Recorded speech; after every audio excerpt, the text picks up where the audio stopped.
بسم اللہ الرحمن الرحیم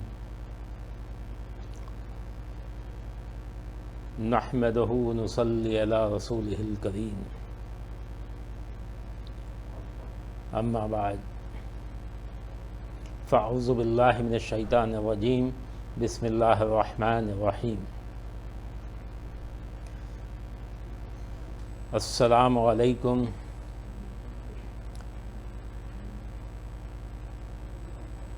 میرے معزز بزرگوں، دوستوں اور بچوں،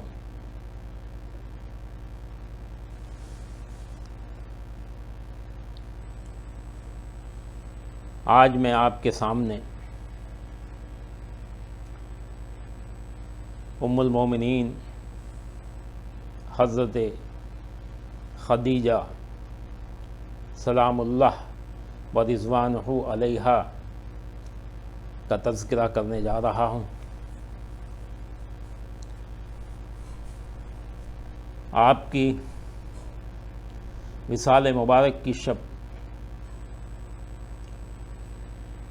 10 رمضان ہے، آپ کو وصال 10 رمضان کو ہوا۔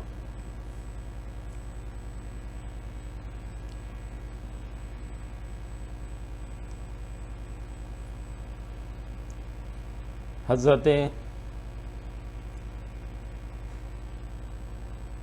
خدیجۃ الکبریٰ سلام اللہ و رضوانہ علیہا ہماری امی جان اور تمام مسلمانوں کی ماں ہیں۔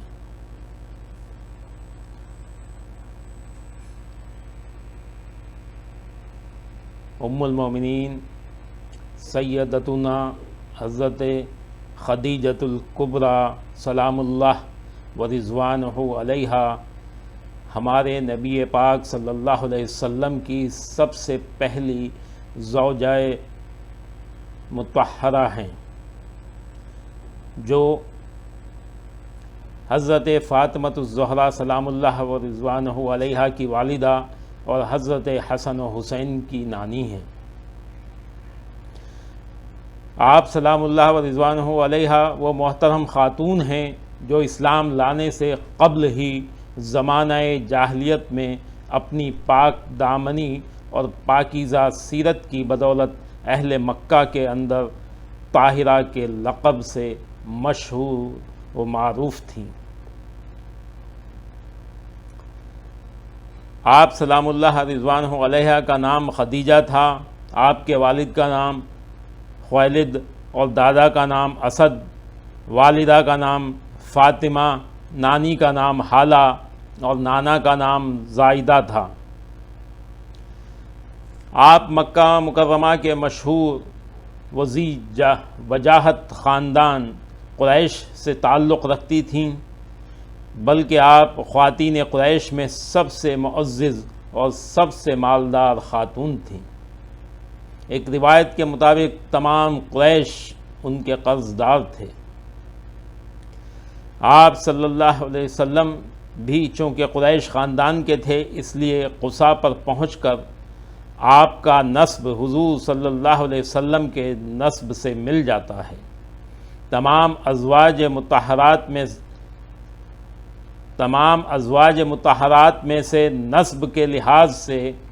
آپ حضور صلی اللہ علیہ وسلم کے سب سے زیادہ قریب ہیں، اور آپ صلی اللہ علیہ وسلم نے قصا کی اولاد میں سے ان کے علاوہ صرف ام حبیبہ سے نکاح فرمایا ہے۔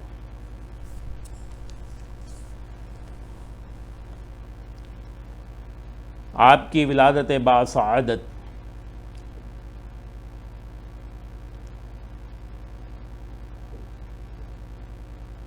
ام المومنین حضرت خدیجۃ الکبریٰ سلام اللہ و رضوانہ علیہا مکہ مکرمہ میں قبل الہجرہ سن 68 میں پیدا ہوئیں۔ یہ عیسوی تاریخ کے اعتبار سے 6 صدی کا نصف یعنی تقریباً سن 555 یا 556 عیسوی بنتا ہے، اور یہ عام الفیل یعنی جس سال معاذ اللہ ابراہہ نے ہاتھیوں کے ذریعے بیت اللہ شریف پر حملہ کیا تھا، اس سال کو عام الفیل کہتے ہیں۔ اس سے تقریباً 15 سال پہلے کا زمانہ ہے۔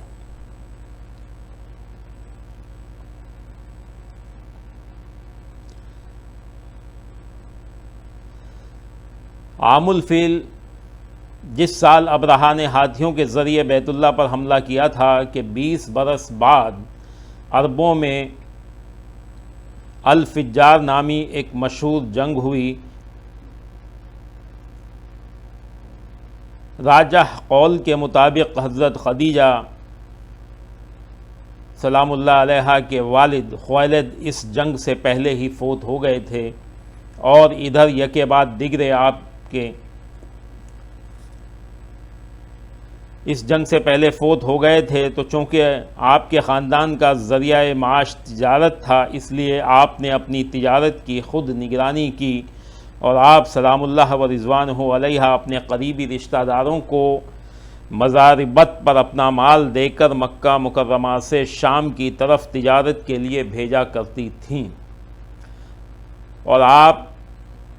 قریش کے تمام بڑے سرداروں کو تجارت کے لیے پیسہ دیا کرتی تھیں، قرض بھی دیا کرتی تھیں۔ ایک روایت کے مطابق تمام قریش ان کے قرض دار تھے۔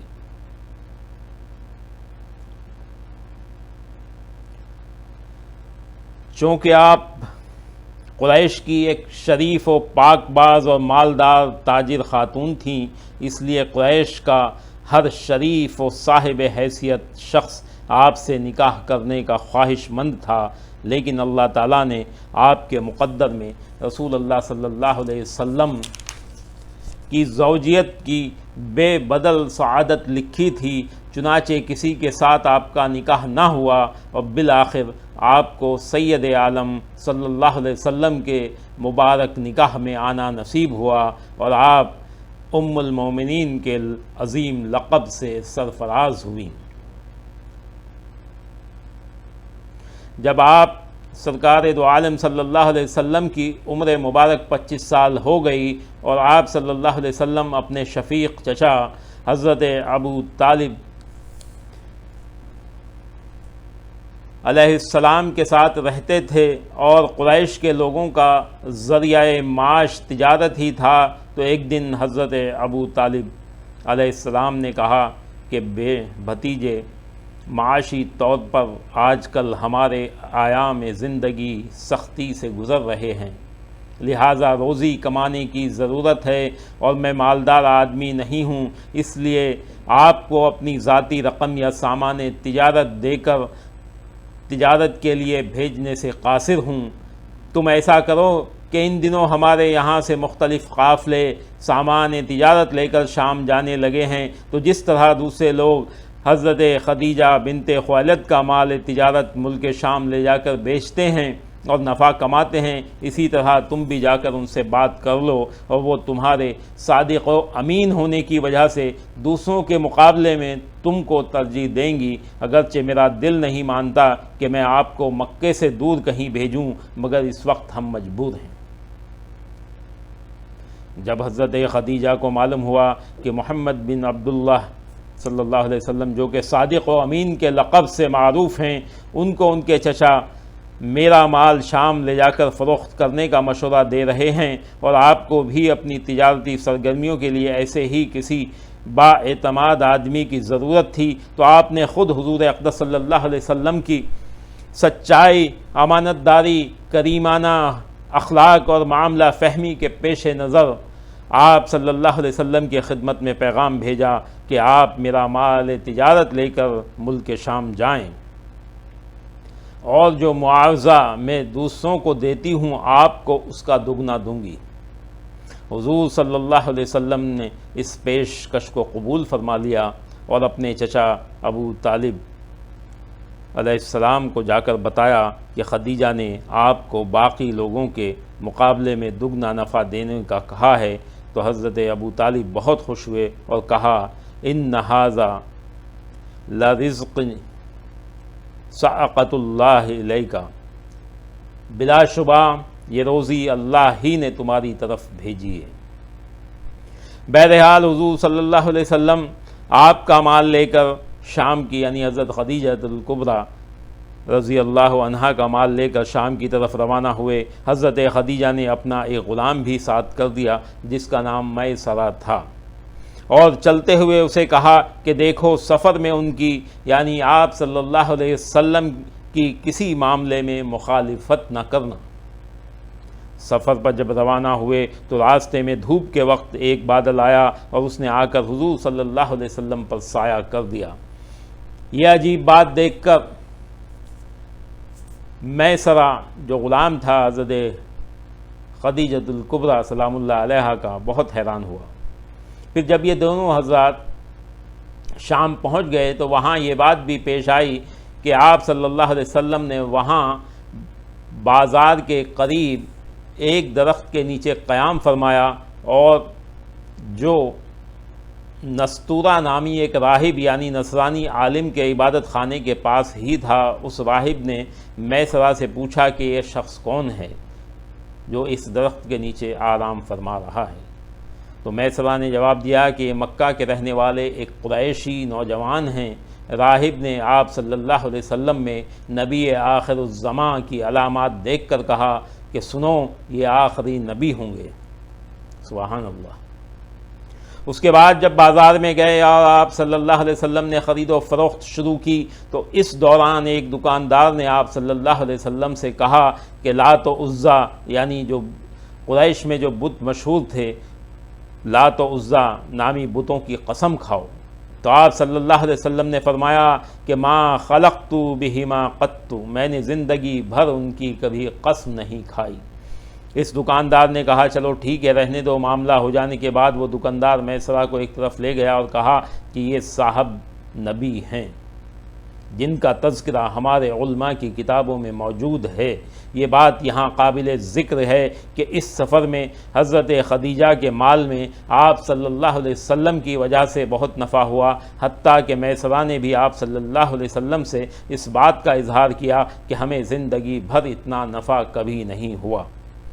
تجارتی مصروفیات سے فراغت پر مکہ مکرمہ سے گئے ہوئے تمام قافلے واپس چل دیے۔ پورے راستے میں یہ ہوتا رہا کہ دوران سفر جب آپ اونٹ پر سوار ہوتے اور دھوپ شدت پکڑ جاتی تو دو فرشتے آ کر آپ صلی اللہ علیہ وسلم کے اوپر سایہ کر دیتے تھے۔ اتفاق سے اس وقت یہ بات آپ صلی اللہ علیہ وسلم کے اوپر سایہ کر دیتے تھے، یہ بات عین اس وقت بھی پیش آئی جب آپ صلی اللہ علیہ وسلم شدید دھوپ کے اندر اونٹ پر سوار مکے میں داخل ہو رہے تھے، اور اتفاق سے اس وقت حضرت خدیجہ اپنے گھر کے بالا خانے میں بیٹھی ہوئی یہ منظر دیکھ رہی تھی۔ یہ منظر انہوں نے اپنی آنکھوں سے دیکھا کہ دو فرشتے ہیں جنہوں نے دھوپ سے بچاؤ کے لیے آپ صلی اللہ علیہ وسلم پر سایہ کیا ہوا ہے۔ بہرحال جب حضرت خدیجہ رضی اللہ عنہا کے پاس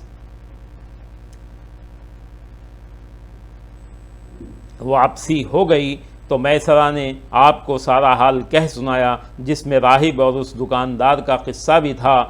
تو انہوں نے کہا کہ آپ کے نبی آخر الزماں ہونے کی خبر دی ہے۔ اس کے علاوہ حضرت خدیجہ غیر متوقع طور پر اتنا زیادہ نفع دیکھ کر خوش ہوئیں اور آپ صلی اللہ علیہ وسلم کو مقررہ کردہ نفع سے دگنا نفع دیا۔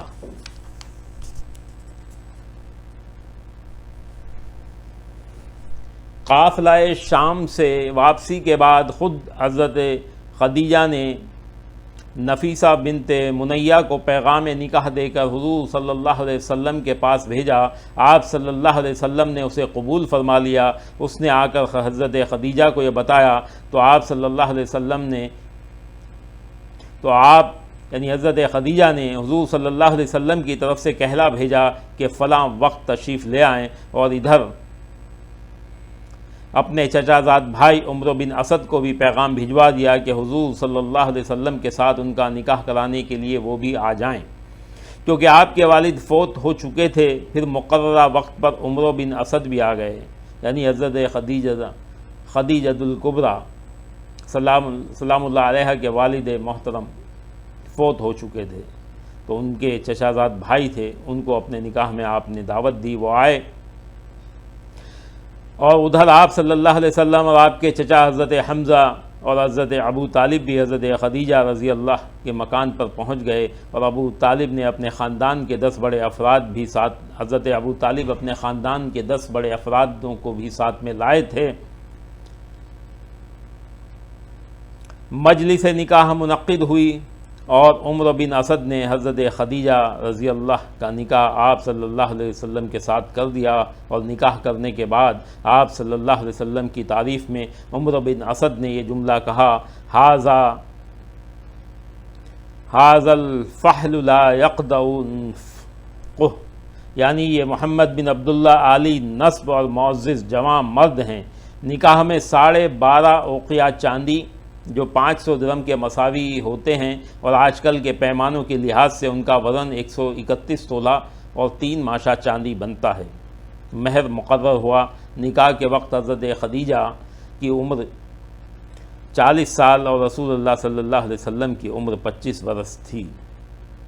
اور آپ سلام اللہ و رضوانہ علیہ نسب، مال اور دانائی کے لحاظ سے اس وقت اپنی قوم کی سب سے افضل خاتون تھیں۔ آپ صلی اللہ علیہ وسلم کا حضرت خدیجہ سلام اللہ علیہ سے نکاح قافلہ شام سے واپسی کے 2 ماہ بعد، اور 2 ماہ اور 25 دن بعد ہوا۔ اس کے بعد حضور صلی اللہ علیہ وسلم نے 2 اونٹ ذبح کر کے لوگوں کو کھلائے اور ولیمہ کیا۔ یہ سب سے پہلا ولیمہ تھا جو آپ صلی اللہ علیہ وسلم نے کیا۔ حضرت خدیجہ سلام اللہ علیہ کو یہ خصوصیت بھی حاصل ہے کہ حضور اقدس صلی اللہ علیہ وسلم کی اولاد صرف انہی بیوی سے پیدا ہوئی اور کسی بیوی سے اولاد نہیں ہوئی۔ صرف ایک صاحبزادے ابراہیم علیہ السلام آپ صلی اللہ علیہ وسلم کی باندی حضرت ماریہ قبطیہ رضی اللہ کے بطن سے پیدا ہوئے، باقی سب اولاد حضرت خدیجہ سلام اللہ رضوانہ علیہا کے بطن مبارک سے پیدا ہوئیں، جن میں 2 صاحبزادے تھے، ایک حضرت قاسم اور دوسرے حضرت عبداللہ، جن کو طیب اور طاہر بھی کہا جاتا تھا، اور 4 صاحبزادیاں تھیں، حضرت زینب، حضرت رقیہ، ام کلثوم اور حضرت فاطمہ سلام اللہ علیہا۔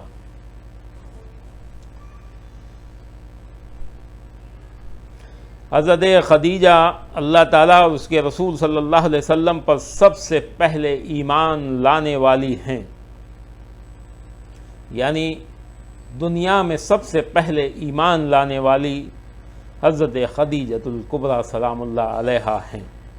اور آپ صلی اللہ علیہ وسلم کے لائے ہوئے دین کی سب سے پہلے تصدیق کرنے والی آپ ہیں۔ آپ سلام اللہ رضوانہ علیہا کے اسلام لانے سے اللہ تعالیٰ نے حضور صلی اللہ علیہ وسلم کے مصائب ہلکے کر دیے، چنانچہ جب دعوت اسلام دینے پر آپ کو آگے سے ناگوار باتوں کا سامنا کرنا پڑتا تھا کہ وہ لوگ دعوت قبول کرنے کے بجائے آپ کی دعوت کی تردید کرتے تھے اور آپ صلی اللہ علیہ وسلم کو جھٹلاتے تھے، جس سے آپ غمزدہ ہو جاتے، تو اللہ تعالیٰ حضرت خدیجہ کے ذریعے اس رنج و غم کو دور کر دیا کرتا تھا۔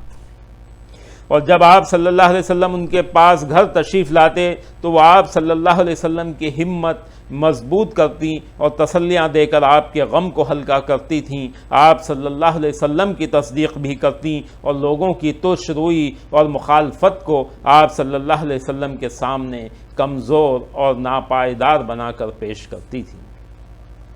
اور آپ سلام اللہ و رضوانہ علیہا کے بارے میں لکھا ہے کہ وَكَانَتْ لَهُ وَزِيرًا صِدْقٍ عَلَى الْإِسْلَامِ يَشْكُو إِلَيْهَا، یعنی حضور اقدس صلی اللہ علیہ وسلم اپنی پریشانیاں حضرت خدیجہ کے سامنے ذکر کرتے، اور وہ اسلام کے سلسلے میں آپ صلی اللہ علیہ وسلم کی سچی مخلص مشیر کار تھیں۔ ہر وہ مصیبت ہر وہ مصیبت جو آپ صلی اللہ علیہ وسلم کو دعوت اسلام میں پیش آتی، حضرت خدیجہ پوری طرح اس میں آپ صلی اللہ علیہ وسلم کی شریک غم ہوتی اور آپ صلی اللہ علیہ وسلم کے ساتھ خود بھی تکلیفیں سہتی تھیں۔ چنانچہ کفار مکہ کے بائیکاٹ کرنے کی وجہ سے جب شعب ابی طالب میں حضور صلی اللہ علیہ وسلم نے 7 سنہ نبوی سے 10 سنہ نبوی تک یعنی 3 برس کا انتہائی کٹھن وقت گزارا، جس میں فاقوں پر فاقے گزرے، تو مرد عورت سب ہی بھوک سے بےتاب ہو جاتے تھے اور بچوں کی چیخیں گھاٹی کے پار سنائی دیتی تھیں۔ تو ان مشکل ترین گھڑیوں میں بھی حضرت خدیجہ نے آپ صلی اللہ علیہ وسلم کا ساتھ نہیں چھوڑا اور باوجود ایک مالدار خاتون ہونے کے یہ فاقے برداشت کیے اور ان مصائب و تکالیف کو حضور صلی اللہ علیہ وسلم کے دوش بدوش سہتے ہوئے 3 سال کا پورا عرصہ آپ صلی اللہ علیہ وسلم کے ساتھ گزارا اور آپ کی ہمت افزائی اور معاون ثابت ہوئی۔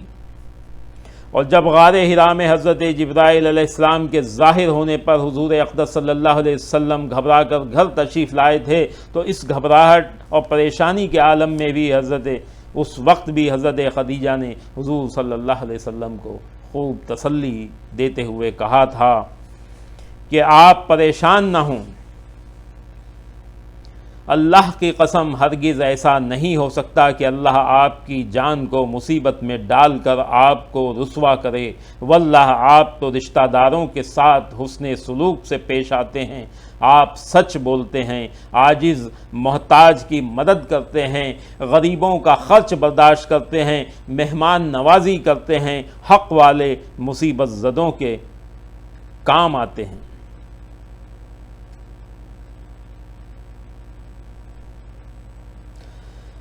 موجودہ پنجگانہ نمازیں حضرت خدیجۃ الکبریٰ رضی اللہ عنہا کی زندگی میں فرض نہیں ہوئی تھی، بلکہ آپ سلام اللہ و رضوانہ علیہ کی وفات کے بعد حضور صلی اللہ علیہ وسلم کے سفر معراج میں یہ نمازیں فرض ہوئیں۔ البتہ ویسے ہی عبادت کے لیے نماز پڑھنا فرض تھا جسے آپ صلی اللہ علیہ وسلم کے ساتھ پڑھا کرتی تھی۔ چنانچہ شروع میں جب ویسے ہی کوئی نماز پڑھنا فرض ہوئی تو حضرت جبریل علیہ السلام نے آ کر حضور صلی اللہ علیہ وسلم کو عملی طور پر وضو اور 2 رکعت نماز پڑھ کر سکھائی۔ آپ صلی اللہ علیہ وسلم نے گھر تشریف لا کر حضرت خدیجہ رضی اللہ عنہا کو یہ وضو اور نماز سکھائی۔ اس کے بعد حضرت خدیجہ سلام اللہ علیہ اپنے شوق سے از خود پوشیدہ نماز پڑھا کرتی تھی۔ اسلام میں سرکار کے بعد سب سے پہلے نماز پڑھنے والی حضرت خدیجہ ہیں اور پھر حضرت علی ہیں،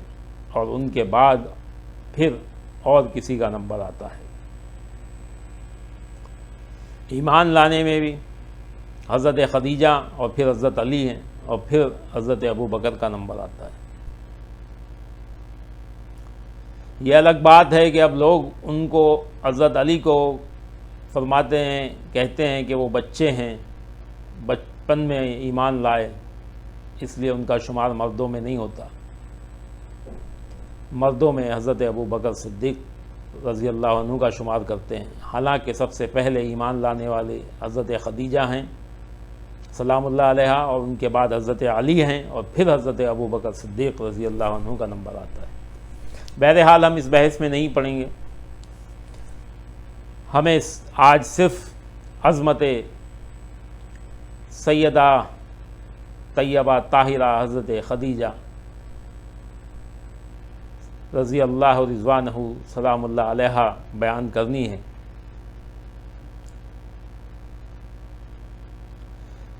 تو آپ از خود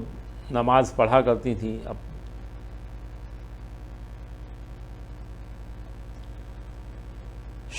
شعب ابی طالب سے خلاصی پانے کے تھوڑے مدت بعد ہی آپ صلی اللہ علیہ وسلم کے مددگار و غم گسار چچا حضرت ابو طالب علیہ السلام کا انتقال ہو گیا، جس سے کفار مکہ کھل کر آپ صلی اللہ علیہ وسلم کو تکلیف دینے کے در پہ ہو گئے، اور ادھر ابو طالب کے چند روز بعد آپ صلی اللہ علیہ وسلم کی ہمدرد غمخوار اہلیہ حضرت خدیجہ سلام اللہ علیہا بھی انتقال فرما گئیں۔ حضرت خدیجہ سلام اللہ علیہا کی وفات ہجرت مدینہ سے 3 سال پہلے مکہ مکرمہ کے اندر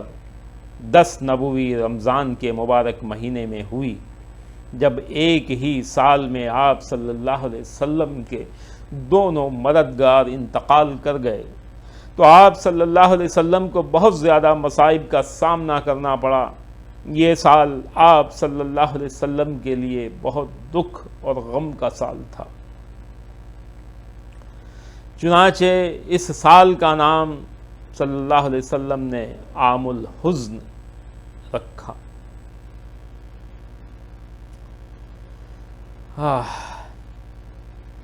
وصال کے وقت حضرت خدیجہ سلام اللہ علیہ کی عمر مبارک 65 سال تھی۔ حضور سرور دو عالم صلی اللہ علیہ وسلم کی صحبت مبارک میں آپ تقریباً 25 سال رہیں۔ 15 سال آپ صلی اللہ علیہ وسلم کی نبوت سے پہلے اور 10 سال نبوت مل جانے کے بعد۔ جب ان کی وفات ہوئی اس وقت نماز جنازے کا حکم نازل نہیں ہوا تھا، اس لیے بلا جنازہ ہی کفن دے کر آپ کو دفن کیا گیا۔ رحمت عالم خود ان کی قبر میں اترے اور انہیں قبر کی آغوش میں رکھا۔ آپ کی قبر مبارک ہجون میں بنائی گئی، جہاں پر واقع قبرستان کو اب جنت المعلیٰ کہا جاتا ہے، اور آپ کی وہاں دفن ہونے کی وجہ سے ہی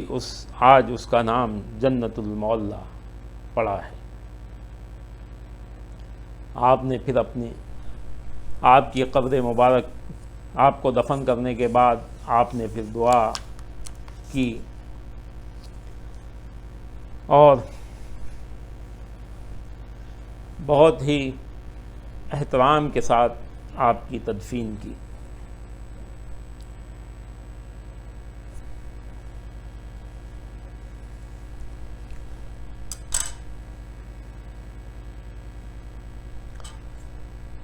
انا للہ و انا الیہ راجعون۔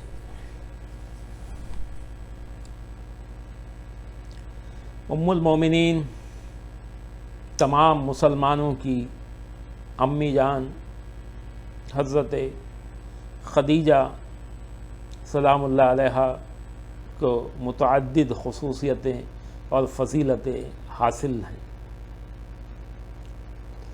ایک مرتبہ حضرت خدیجہ سلام اللہ علیہا آپ صلی اللہ علیہ وسلم کی خدمت میں کھانا لے کر جا رہی تھی، جبکہ آپ صلی اللہ علیہ وسلم غار حرا میں تھے۔ ان کے پہنچنے سے پہلے حضرت جبریل امی آپ صلی اللہ علیہ وسلم کے پاس تشریف لائے اور کہا کہ حضرت خدیجہ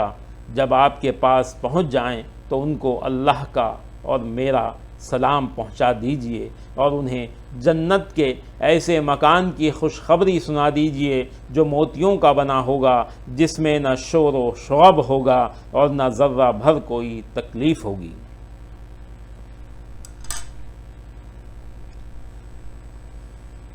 ایک روایت میں ہے کہ جبریل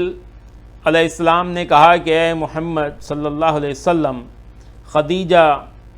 سلام اللہ علیہا کو ان کے رب کا سلام پہنچا دیجئے۔ آپ صلی اللہ علیہ وسلم نے فرمایا کہ اے خدیجہ سلام اللہ علیہا، یہ جبریل ہیں جو تمہیں رب کا سلام دے رہے ہیں۔ حضرت خدیجہ سلام اللہ علیہا نے کہا کہ اللہ السلام ومنہ السلام وعلی جبریل السلام، اللہ تو خود ہی سلام ہے اور اسی سے ہی ہمیں سلامتی ملتی ہے، میں اس کے سلام کا کیا جواب دوں، اور جبریل پر سلام ہو۔ سبحان اللہ، کیا جواب دیا۔ حضرت جابر رضی اللہ سے روایت ہے کہ رسول اللہ صلی اللہ علیہ وسلم نے ایک مرتبہ حضرت خدیجہ سلام اللہ علیہا کے بارے میں رسول اللہ صلی اللہ علیہ وسلم سے حضرت خدیجہ سلام اللہ علیہا کے بارے میں پوچھا گیا تو آپ نے فرمایا کہ میں نے انہیں جنت کی نہروں میں سے ایک نہر پر دیکھا ہے، وہ موتیوں کے ایک ایسے مکان میں تھیں جس میں نہ کوئی شور و شغب تھا اور نہ ہی کوئی محنت و مشقت۔ حضرت ابن عباس سے روایت ہے کہ رسول اللہ صلی اللہ تعالی علیہ وسلم نے فرمایا کہ جنت کی عورتوں میں سب سے افضل خدیجہ بن خویلد، فاطمہ بنت محمد، مریم بنت عمران اور زوجہ فرعون آسیہ بنت مزاحم ہیں۔ ام المومنین حضرت عائشہ رضی اللہ عنہا فرماتی ہیں کہ مجھے اپنی زندگی میں کبھی کسی عورت پر اتنا رشک نہیں آیا جتنا مجھے حضرت خدیجہ سلام اللہ علیہا پر رشک آیا۔ حالانکہ رسول اللہ صلی اللہ علیہ وسلم کے ساتھ میرا نکاح ہونے سے 3 برس قبل وہ انتقال فرما گئی تھیں، مگر حضور صلی اللہ علیہ وسلم کی زبان مبارک سے ان کا بار بار ذکر خیر سننے کی وجہ سے مجھے ان پر رشک آتا تھا، اور حضرت خدیجہ سلام اللہ علیہا کا اتنا اونچا مقام تھا کہ اللہ تعالیٰ نے رسول اللہ صلی اللہ علیہ وسلم کو حکم دیا کہ وہ حضرت خدیجہ کو سلام اللہ علیہا کو ان کے لیے جنت میں موتیوں کے محل کی خوشخبری سنا دیں۔ نیز حضور صلی اللہ علیہ وسلم ان کی وفات کے بعد بھی ان کے ساتھ اپنی سابقہ رفاقت کی اتنی پاسداری فرماتے تھے کہ آپ صلی اللہ علیہ وسلم جب کوئی بکری ذبح فرماتے تو اس گوشت کا کچھ حصہ حضرت خدیجہ سلام اللہ علیہا کی سہیلیوں کو بھی بھیجتے تھے۔ حضور صلی اللہ علیہ وسلم حضرت خدیجہ سلام اللہ علیہا کا بہت زیادہ ذکر خیر فرمایا کرتے تھے۔ چنانچہ ایک مرتبہ آپ صلی اللہ علیہ وسلم نے ان کے بارے میں فرمایا کہ وہ میرے اوپر اس وقت ایمان لائیں جب لوگوں نے میرا انکار کیا، انہوں نے میری اس وقت تصدیق کی جب لوگوں نے مجھے جھٹلایا، اور انہوں نے اپنے مال سے میرے ساتھ اس وقت ہمدردی کی جب لوگوں نے مجھے محروم رکھا۔ نیز اللہ تعالیٰ نے مجھے ان سے اولاد عطا فرمائی جبکہ دوسری بیویوں سے میں اولاد سے محروم رہا۔ اس حدیث شریف سے یہ بھی معلوم ہوتا ہے کہ رسول اللہ صلی اللہ علیہ وسلم کو حضرت خدیجہ سلام اللہ علیہا سے کس قدر محبت تھی۔ اللہ تعالی ہمارے سینوں کو بھی ازواج مطہرات کے محبت سے لبریز فرمائے اور اسی پر موت دے، آمین۔ حضرت ام المومنین خدیجۃ الکبریٰ سلام اللہ علیہا میں چند ایسی منفرد خصوصیات ہیں جن میں دوسری کوئی زوجہ مطہرہ شریک نہیں ہے۔ سب سے پہلے نمبر 1 سب سے پہلے رسول اللہ صلی اللہ علیہ وسلم کی تصدیق کرنے والی آپ ہیں، اور سب سے پہلے رسول اللہ صلی اللہ علیہ وسلم نے ان سے شادی کی۔ نمبر 3 سب سے پہلے حضور صلی اللہ علیہ وسلم کے ساتھ انہوں نے نماز پڑھی۔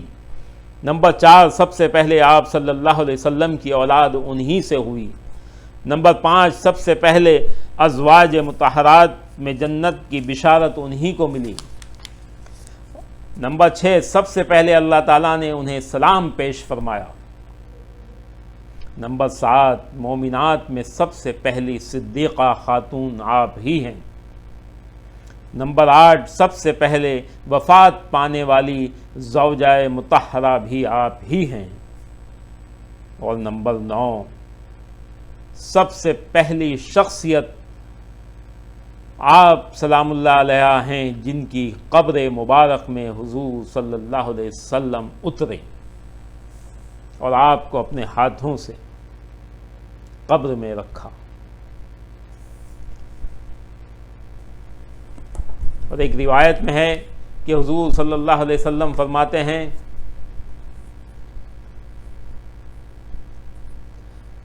کہ حضرت مجھ پر اور اسلام پر حضرت سیدہ خدیجۃ الکبریٰ کے علاوہ کسی کا احسان نہیں ہے۔ اتنی عظمت و مقدس ہستی تھیں آپ کہ آپ کا احسان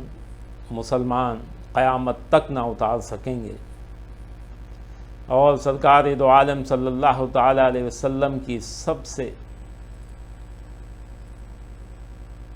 چہیتی ازواج ہیں۔ اللہ تعالیٰ اس مبارک دن کے صدقے، آپ کی سب سے چہیتی ازواج کے صدقے، اور ہم مسلمانوں کی ماں اور تمام ام المومنات کے صدقے اللہ تعالیٰ ہمیں ایمان کی دولت عطا فرمائے، اور آل پاک اطہار کی محبت و معدت عطا فرمائے، اور ان سے محبت کرنے کی اور ان سے معدت کرنے کی ہمیں توفیق عطا فرمائے، ایسی توفیق جس کا ہم حق ادا کر سکیں۔ اللہ تعالیٰ حضرت سیدہ خدیجۃ الکبریٰ سلام اللہ علیہا کے صدقے ہمیں اللہ ایسی توفیق عطا فرما، ہمیں آل پاک اطہار کی محبت عطا فرما، ان کی غلامی نصیب فرما، اور ان کی غلامی ہی میں ہمارا خاتمہ بالخیر ہمیں عطا فرما۔ اللہم صلی علی سیدنا شفیعنا حبیبنا نبینا کریمنا مولانا محمد وعلی آلہ واصحابہ وبارک وسلم۔ صلاۃ و سلام علیک یا سیدی یا رسول بحق لا الہ الا اللہ محمد رسول۔